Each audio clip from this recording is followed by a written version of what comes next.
Olá, seja muito bem-vindo a mais um XenuCast. Hoje nós temos o prazer de receber aqui um grande amigo e parceiro, Eduardo Barcelos, que é fundador e CEO da AAA. Para quem não conhece, a AAA é uma empresa que trabalha com inteligência artificial no mercado, super interessante.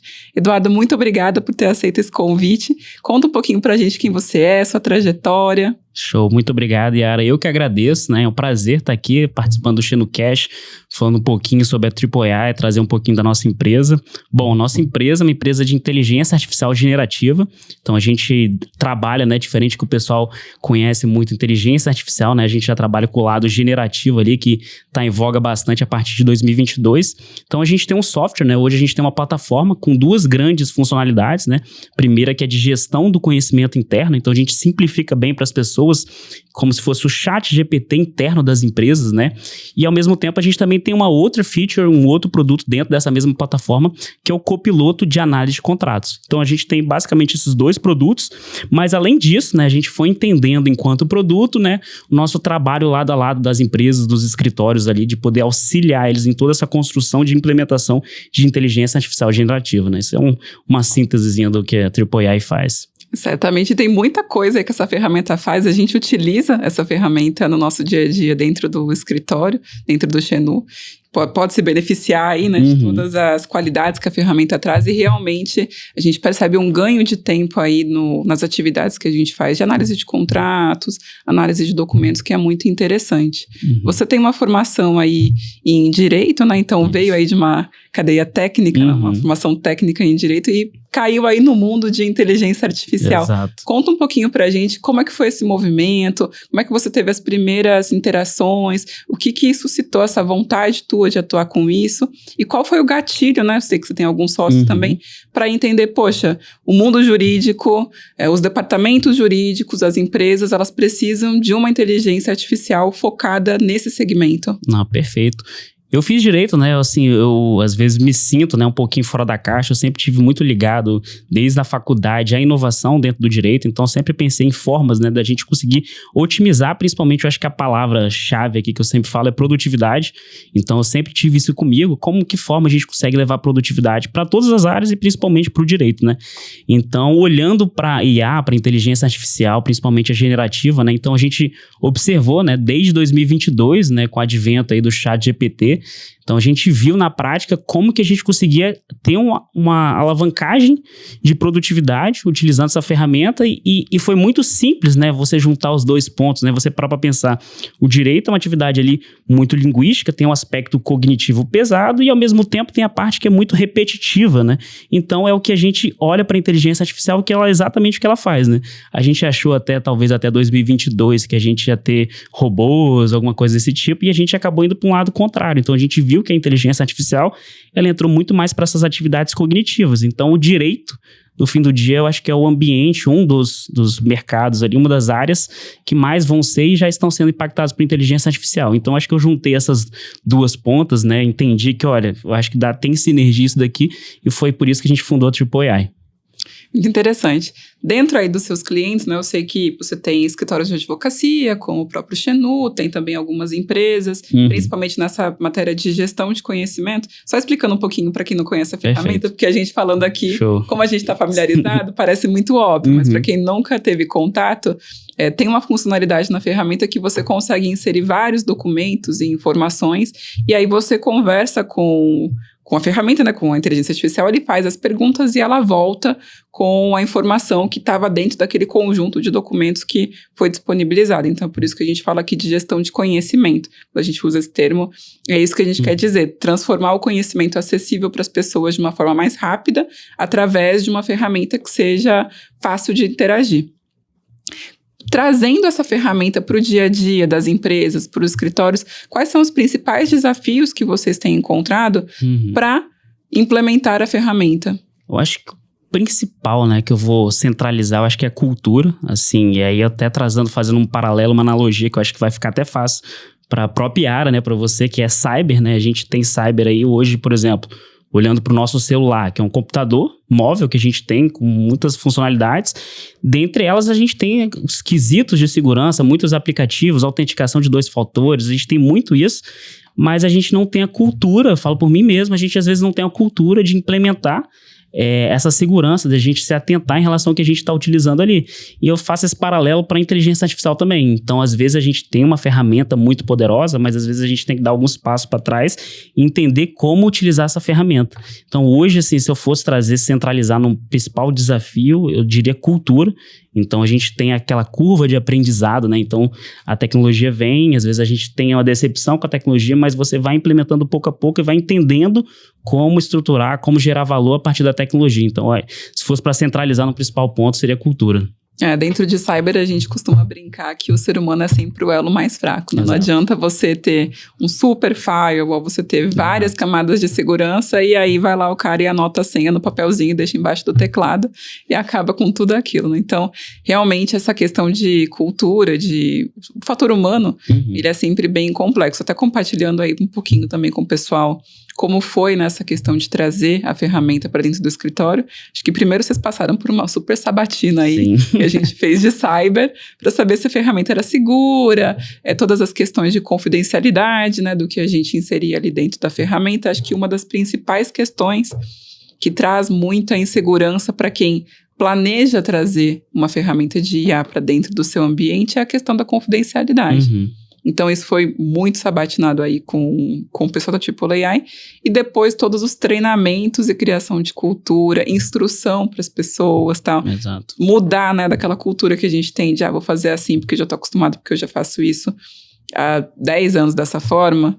Ok, vamos fazer isso dessa forma agora com a ferramenta, porque a gente precisa verificar se vai ser mais prático fazer com isso, tal, tudo mais. Então, acho que essa questão de trazer a cultura e criar com as pessoas, né, é muito importante. Inclusive, a gente teve até um caso muito bom com vocês, porque vocês auxiliaram muito a gente nessa parte de treinamento, de criação de manuais, criação de prompts, né, que seriam mais interessantes, que trariam um resultado melhor dentro da pergunta que a gente submeteria, né? Sim, eu acho que esse é um dos pontos, assim, eu não quero de longe comparar a AAA com a OpenAI, enfim, então, anos-luz à nossa frente, uma empresa bilionária, enfim, você olha para a Microsoft, para o Google, só que no fim do dia essas empresas, elas trazem a tecnologia, então o foco delas é a construção da tecnologia, e a partir da tecnologia, no princípio atrás a gente achou, cara, vamos desenvolver um software, vamos dar na mão dos advogados, vamos dar na mão dos gestores e show de bola, vai dar tudo certo, mas não, você tem que dar um passo para trás, então você tem todo um trabalho de dados ali, de você estruturar aqueles dados, de você ter as boas práticas de prompts, então isso a gente foi entendendo nessa jornada,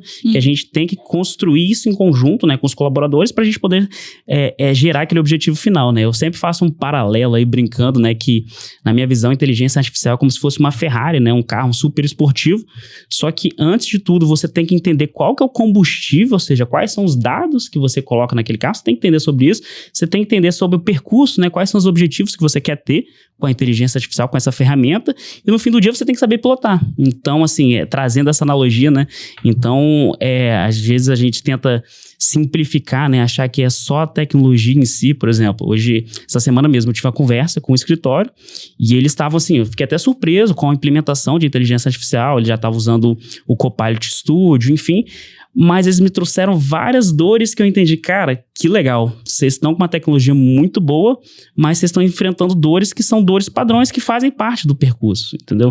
Então a gente entendeu que essa atuação nossa, principalmente de cultura, de treinamento, de suporte, tá do lado de ajudar a construção dos prompts, é um caminho ideal e é o caminho que a gente segue com a nossa empresa, né?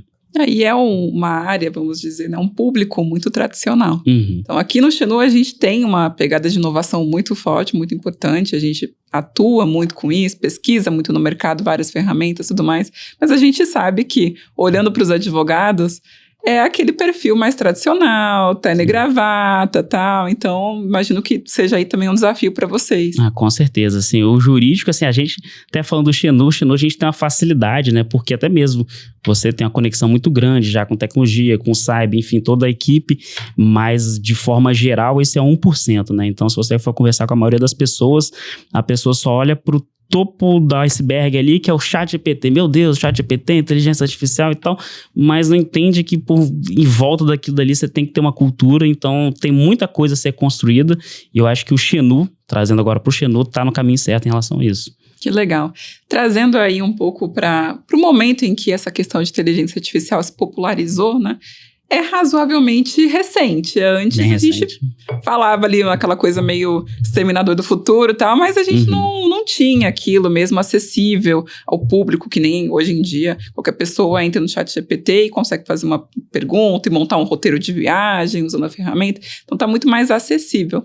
Você acha que a ferramenta, né, as inteligências artificiais que nós temos hoje em dia disponíveis no mercado, já evoluíram o suficiente para conseguir agregar valor para o trabalho do jurídico, considerando que o jurídico, a gente tem aí uma pluralidade de dificultadores muito grande, que é a própria interpretação. As leis são difíceis de serem interpretadas até por nós, que dirá por uma ferramenta, né? A sutileza de algumas redações, né, em alguns casos, em cláusulas, tudo mais. Qual que é a sua visão sobre isso? É uma visão, assim, eu vou até trazer o princípio de Pareto, né? Eu acho que com o que a gente tem hoje, a gente já consegue atingir 80% dos resultados, mas eu acho que você foi bem precisa. Tem muita nuance, a gente viu até isso na prática, né? Que se você olha para contratos específicos ali, que hoje os modelos disponíveis ainda não foram treinados com aquele tipo, né? Com aqueles pontos específicos, de, por exemplo, de contratos.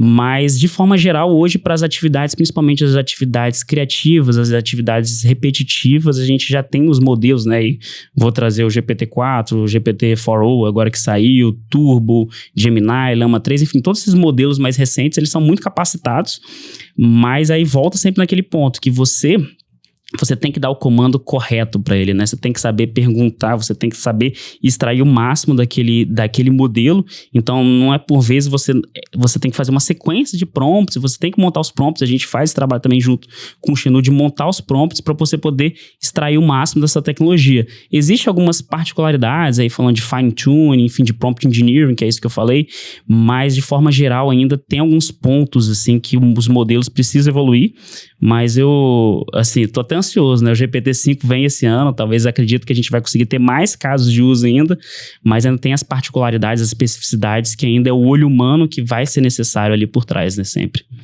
Isso pelo menos na nossa experiência, né? Enquanto Xenu, a gente tem uma forma de utilizar a inteligência artificial que ok, vamos utilizá-la para, de repente, encontrar alguma coisa que acabou passando ali porque você está com o olho viciado ali, né, ou que não teve aquela interpretação, mas tudo sempre tem que passar por uma revisão humana, porque você pode cair no problema de confiar demais na inteligência artificial e ser enviesado ao erro, porque ele te respondeu, ele traz a resposta de uma maneira muito convincente. Exato. Então, se você for na onda da inteligência artificial e não questionar aquilo, você pode ser levado ao erro, né? Sim, tem até uma frase clichê, né, assim, que ela é clichê, mas não é clichê à toa, né? As pessoas às vezes têm medo, né? Acham, oh meu Deus, você é substituído pela inteligência artificial, mas eu, na minha visão, você pode ser substituído por uma pessoa que saiba utilizar a inteligência artificial, né? Aí fazendo até um paralelo hoje, né? Esses dias eu escutei de um piloto de avião falando, cara, você já tem a tecnologia suficiente para você pilotar, levantar voo e pousar um avião sem precisar de uma pessoa. Mas você tem a confiança em relação a isso? Você tem, enfim, tem talvez alguns viés ali, tem alguns parâmetros que a tecnologia não foi treinada o suficiente. Então eu acho que no fim do dia, a tecnologia como um todo, ela é meio ainda. Ela precisa da pessoa por trás, ela precisa ser adequada. Tanto é que em IA generativa a forma mais fácil de você ver isso é o prompt. É você dar o comando. Então, qual que é a finalidade que você quer daquilo ali? E a partir daí você vai revisar e eventualmente vai fazer um outro prompt em cima daquilo dali. Então, precisa da pessoa, precisa do olhar humano, do olhar do especialista, né? Às vezes as pessoas também falam, meu Deus, os programadores vão acabar. Não, os programadores não vão acabar. Eles têm uma ferramenta hoje de conseguir construir muito mais código, mas precisa sempre daquele olhar por trás, precisa de dar o comando, precisa entender o que você está fazendo, né? Imagina um contrato cheio de particularidades ali que você não entende o que você está fazendo. Então, você precisa do especialista por trás, né? Claro. E a própria política de privacidade, os termos de uso da AAA fala que a inteligência artificial, a ferramenta, ela pode alucinar. Exato. Porque ela está trabalhando ali numa base gigantesca de dados, você não sabe qual que vai ser, de onde ela vai trazer aquilo, qual que vai ser o input. Então, realmente, na experiência que a gente tem, a gente ganha muito tempo, porque ele te dá uma velocidade muito grande em algumas coisas, mas precisa sempre passar por uma revisão humana. E em termos de experiência, né, eu estou falando aqui, né, que a gente utiliza, que a gente ganha velocidade e tudo mais. Eu, pelo menos, trabalho muito... A pessoa que trabalha com projeto sempre quer medir KPI, quer medir como é que está sendo o desenvolvimento, qual que está sendo o ganho de tempo, tudo mais. E eu vejo, assim, que pelo menos para um determinado público de advogados e para uma determinada classe de ações, né, de atividades que a gente tem que fazer, a gente ganha, sim, muito tempo com a inteligência artificial, chegando a ser até 50% do ganho de tempo. Como que tem sido com os outros clientes que vocês têm? Vocês têm tido um feedback nesse sentido? Alguns clientes têm um pouco mais de dificuldade, essa questão da cultura tem sido um grande empecilho? Perfeito. Hoje a gente tem uma diferenciação muito grande, né, por áreas, né, e vou falar um pouquinho até do Xenu e também falar de outras áreas com outras empresas, né. Hoje, quando você olha para o direito como um todo, né, quais são os casos de uso que a gente vê? A gente tem uma ferramenta específica de análise de contratos, então a gente já teve esses parâmetros, né, a gente já recebeu alguns feedbacks de ganho até de 30%, 50% na velocidade da análise de contratos. A gente tem outros também, aí particulares até mesmo do Xenu, que é tradução de documentos, então, às vezes, automatização de resposta de e-mail, enfim, correções, atividades mais genéricas também de chat GPT como um todo. Agora, olhando para outras empresas, aí falando de outros clientes nossos, hoje a gente atende a TimeNow, que é uma empresa de engenharia consultiva, uma das maiores do Brasil, também atende a Andrade Gutierrez também, que é do lado de engenharia, então a gente tem uma particularidade muito diferente, né, um cenário totalmente diferente, então que a gente olha para um cenário de obra, então que é muito mais você ter um chatbot, por exemplo, para você conseguir acessar e ter a resposta instantânea ali, olha, eu tô com uma dúvida em relação ao contrato, um contrato de 1000 páginas, e você não quer saber se você coloca um murete ali, que aquele murete vai custar milhões para a empresa, né, contratante, então você tem aquilo no contrato. Como que eu vou acessar de forma rápida? Onde eu vou pesquisar? Então você tem um chatbot rápido que você consegue no celular analisar e utilizar aquilo dali. Então a gente, olhando para a IA generativa como um todo, a gente consegue ver já tem diversos casos de uso que são bem diferentes, então precisa sempre de uma curadoria de como utilizar, de como fazer aquilo dali, né? Não, perfeito. Uma das principais preocupações que a gente tem aí, né, com relação à utilização de IA, como eu já tinha mencionado, é a questão da confidencialidade, da privacidade. A ferramenta de vocês tem essa questão de ter a privacidade muito bem assegurada. Comenta um pouquinho pra gente como é que funciona isso, fala um pouquinho desse tema. Só um passinho antes, pessoal, não usa, cuidado com as coisas que vocês usam no chat GPT direto. É só um disclaimerzinho, né, porque assim, antes de tudo, quando você utiliza o chat GPT direto, principalmente a versão gratuita, você tá ali, né, treinando o próximo modelo. Agora, olhando para Triple AI, né, hoje a gente utiliza, né, alguns modelos, principalmente os modelos da OpenAI, e na política de privacidade da OpenAI, eles são claros em dizer que quando você consome e utiliza a API deles, você não está compartilhando os dados para treinamento do modelo. E além disso, a gente também utiliza armazenamento, a gente utiliza em AWS, né, que é um dos, enfim, das grandes big techs aí da Amazon, que a gente tem criptografia em dados, tanto em dados em repouso quanto dados em uso, né? Então, a gente tem essa anonimização dos dados, né, quando você está utilizando ali, fora que a gente também utiliza um servidor Brasil, né? Então, por questões de privacidade, a gente não transfere esses dados para fora do Brasil, então a gente está armazenando sempre no Brasil. Então, tem alguns parâmetros de formas gerais e também tem as boas práticas, né, de segurança, né, que eu acho que não são válidas só para inteligência artificial. Aí eu acho que você sabe muito mais que eu, até como para cloud, enfim, para todas as outras infraestruturas techs, eu acho que o fator humano também é muito importante, né? Não, perfeito. E era o que eu ia perguntar, se também na experiência que você está tendo aí com os demais clientes, essa questão do fator humano também tem sido uma questão a ser trabalhada, se você também está precisando fazer treinamentos e trazer mais essa questão da cultura nos demais clientes. Com certeza. Eu olho assim, de forma geral, assim, eu acho que como qualquer outra tecnologia e olhando para o fator humano também, a gente tem os early adopters ali, as pessoas que, meu Deus, eu gosto muito disso e eu me enquadro nisso, então surge alguma tecnologia, na época também de blockchain, meu Deus, eu olhava, comprava cripto, então tudo de tecnologia eu tô bem, assim, olhando, tô dentro, mas eu sei que eu sou 1%, né? Então a gente tem todo um espectro das pessoas que vão buscar aqui de forma mais sozinhas, automáticas ali, vão buscar as informações, mas também tem outras pessoas que é normal, faz parte, né, das pessoas, meu Deus, são um pouco mais desconfiadas, deixa isso ganhar um pouco mais de credibilidade, deixa as pessoas utilizarem mais. Então, de forma geral, na nossa experiência, a gente tem trabalhado com essa parte de educação, sim, então até mesmo para poder ter esse nivelamento, né, então porque às vezes você entrega uma ferramenta, que nem eu disse, na mão das pessoas, que ela é muito poderosa e cada vez ela vai se tornar mais poderosa, que se você não tem um direcionamento prévio, se você não sabe o que você quer fazer com ela, então acaba ficando um pouco perdido, né? Você olha para aquilo, meu Deus, eu posso fazer tudo, mas eu posso fazer textinho de qualquer coisa aqui. Então, acho que você tem que ter um objetivo muito claro e tudo entra com cultura, tudo entra com treinamento, de você ter uma adequação ali de o que você quer fazer com aquilo ali, quais são os objetivos e ser específico nisso, né? Você sente uma resistência maior das pessoas mais velhas ou das pessoas mais novas? Até recentemente, tá aí nos memes todos que a geração Z, que a gente esperava, né, que fosse mais tecnológica e tal, tá apresentando alguns probleminhas para lidar com a tecnologia e tal, mais do que a gente imaginava. Ou você acha que não? Dependendo da pessoa, é o perfil de cada um, vai se adaptar ou não? Não, eu acho que sim, de forma geral, assim, talvez até generalizando, as pessoas, por exemplo, olhando pro lado do direito, né? Você olha, tem as pessoas que já têm um padrão de fazer as coisas, já tá fazendo daquela forma há muito tempo, então já tá gerando valor há muito tempo, da forma que ela faz, como analisa o contrato, como faz o contrato, enfim. E aí você vê uma tecnologia, então isso é muito recente, né? Eu entendo que é muito recente, então isso de certa forma gera um pouco de desconfiança, isso quebra às vezes o fluxo de como você já vem utilizando, já vem agindo, então não é tão simples assim, principalmente para as pessoas que já estão acostumadas a fazer de um jeito.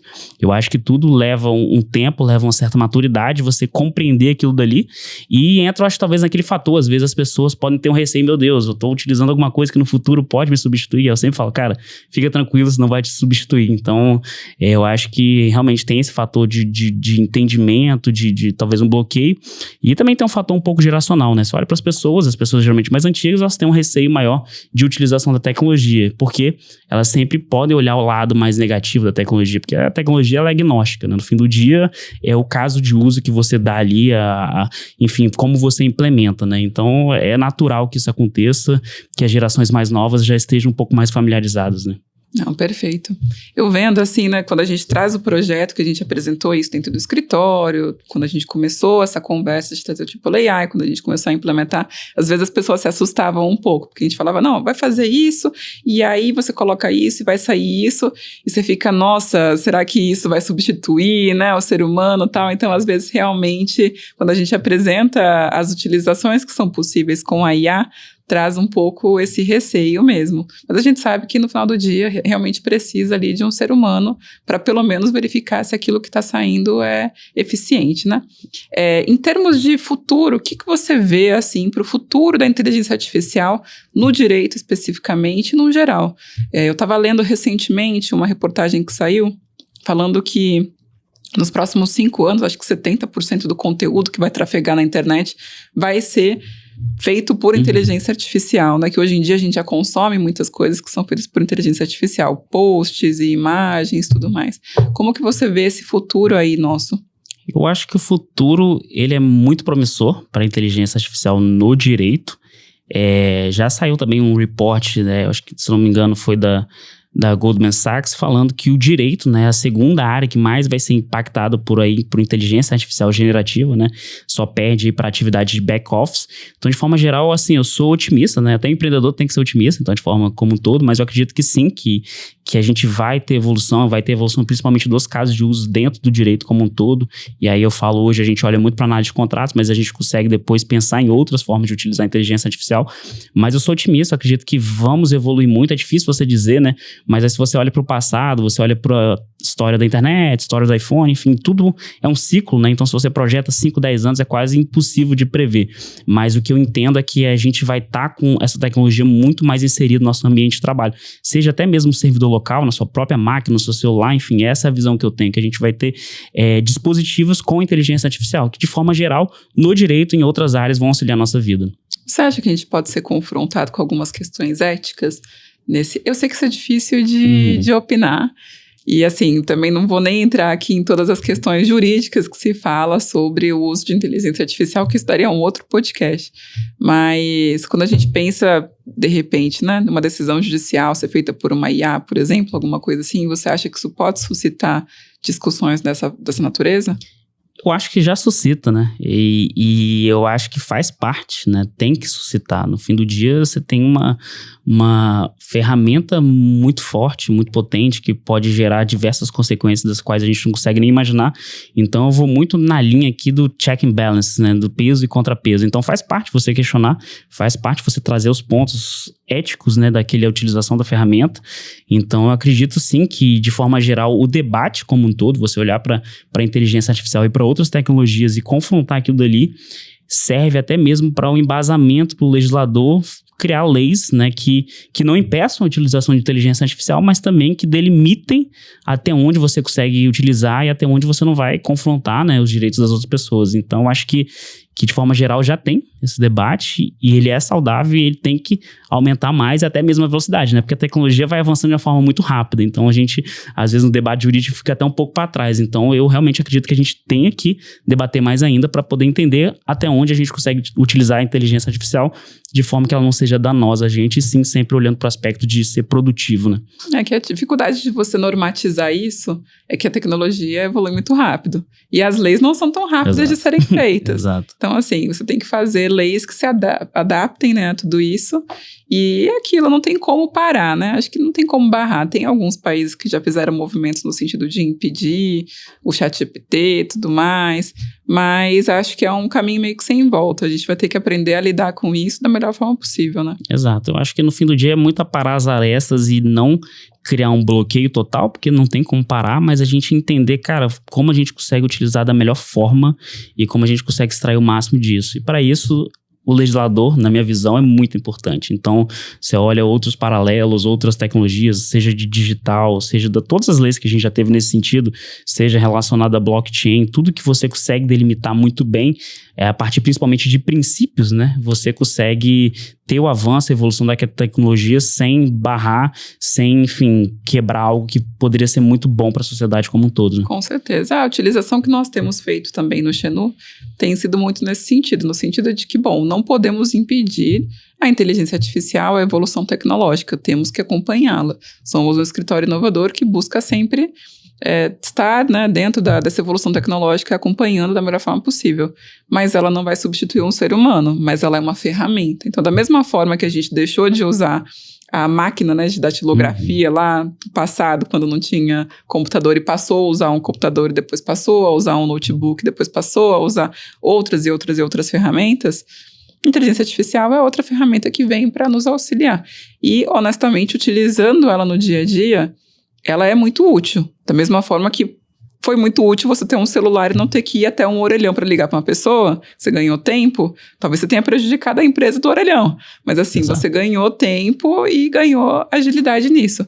Ter a inteligência artificial, você ganha muita agilidade na hora de, por exemplo, de formatar um e-mail, traduzir um e-mail que está em português para inglês, por exemplo, para alemão, você consegue fazer aquilo. Agora, obviamente, você precisa revisar aquilo, porque ela faz uma tradução. Só que o presente momento, pode ser que ela traduza o presente para gift, que é presente de presente. Sim. Então, você precisa analisar, porque eventualmente uma coisinha ou outra ali você precisa adequar. Mas dentro de uma escala de ganho de tempo, eventualmente você ganha 30%, 40% do tempo e gasta aquele tempo remanescente ali revisando e dando todo o aparo ali para que fique perfeito antes de você passar aquilo para o cliente. Mas realmente não tem como voltar atrás, é uma ferramenta que tem sido, pelo menos na nossa experiência, extremamente útil no nosso dia a dia. Hoje, assim, até falando do funcionamento, eu vou fechar porque isso, né? Hoje, a inteligência artificial generativa, né, ela é probabilística, né? Então, ela pega a palavra, qual que é a próxima palavra que tem a maior probabilidade, enfim, simplificando ao máximo de como funciona. Por isso que, de forma geral, você olha para a atividade cognitiva jurídica, né? Então, a gente olha para a gente estar a construção de um parecer ali, probabilisticamente tem a possibilidade de vir aquela próxima palavra. Então, de forma geral, ela tende a construir bons textos, só que tende, né? Então, você tem que estar sempre revisando aquilo dali, porque ela pode alucinar e ela pode convencer de que aquele conteúdo jurídico é válido, enfim. Mas, de forma geral, ela tem uma capacidade, melhor que a capacidade humana, de construir aquele texto. Só que sempre vale você checar o que ela está fazendo, enfim, e instruir ela, né? De balizar a inteligência artificial para onde você quer chegar, né? Perfeito. Em termos de AAA, né, como é que a empresa está se preparando aí para expandir, para melhorar a ferramenta cada vez mais? Acho que desde que a gente começou a trabalhar juntos, já teve um módulo a mais que vocês abriram na ferramenta, salvo engano, não foi? Perfeito. Hoje, assim, como um todo, hoje a gente está se transformando numa plataforma multimodal. Então, a gente está agora inserindo outros modelos de linguagem. A gente estava focado, a gente iniciou com 3.5, então a gente veio acompanhando a OpenAI. Só que hoje a gente está numa pegada muito mais agnóstica, né? Apesar de hoje você for olhar os benchmarks ali, um papo um pouco mais técnico, né? OpenAI, GPT-4, enfim, elas já estão muito similar, né? O Gemini, os últimos modelos, tanto da OpenAI, Microsoft, Google, já estão todos muito bons, mas a gente está com essa visão muito mais do cliente, olha, eu preciso usar uma IA generativa, né, um modelo que seja open source, por causa de princípios da empresa. Então, beleza, isso é o que a gente já está inserindo na plataforma hoje, então utilizar diversos modelos e features bem específicas, né, você trouxe hoje, a gente construiu essa parte de análise de contratos, a gente vem melhorando, então tem funcionalidades específicas, né, a partir de, principalmente dos feedbacks que a gente tem, o Xeno traz bastante feedback pra gente vem evoluindo pontos específicos da plataforma e da experiência do usuário. Maravilha. Eduardo, passando um pouquinho aí para entender por que você decidiu atuar nessa área, né? Eu queria te perguntar o que te motiva a trabalhar com inteligência artificial todos os dias. Eu sei que é uma área bem complexa, e que muda todos os dias, cada dia é uma novidade que a gente escuta aí no mercado. O que te motiva a atuar com isso, investir nisso, né? Investir tempo, dinheiro dentro desse negócio? Eu acho que, assim, o que eu penso de forma geral, né? Eu acho que a inteligência artificial, ela veio para gerar valor para as pessoas, né? A gente simplifica bastante em produtividade, mas eu acho que tem muito mais que produtividade. E eu enxergo no fim do dia, né, o que me motiva muito é esse valor, né? O valor que a gente consegue agregar através de ter uma ferramenta, de conseguir adequar ela no ambiente de um escritório, por exemplo. Então, isso hoje é o que me motiva, né? É saber que, caraca, a gente ganhou 40% do tempo de um escritório. Então, você imagina isso numa escala muito maior, de ir crescendo. Então, isso é o que me motiva hoje, é o que eu gosto de ver, né? Que faz meu olho brilhar de forma geral, né? Muito bom. Muito obrigada pela tua participação. Quem quiser conhecer um pouco mais sobre a AAA, sobre o seu trabalho, como é que eles fazem para te encontrar? Perfeito. Então, vão lá, AAA.com.br, no Instagram é AAA, nas redes sociais AAA, e eu, Eduardo Barcelos. Então, se você entrar no AAA, você vai me ver lá, minha cara tá lá sempre. E é isso, pessoal. Eu que agradeço, Yara. Muito obrigado, viu? Obrigada. Tchau, tchau.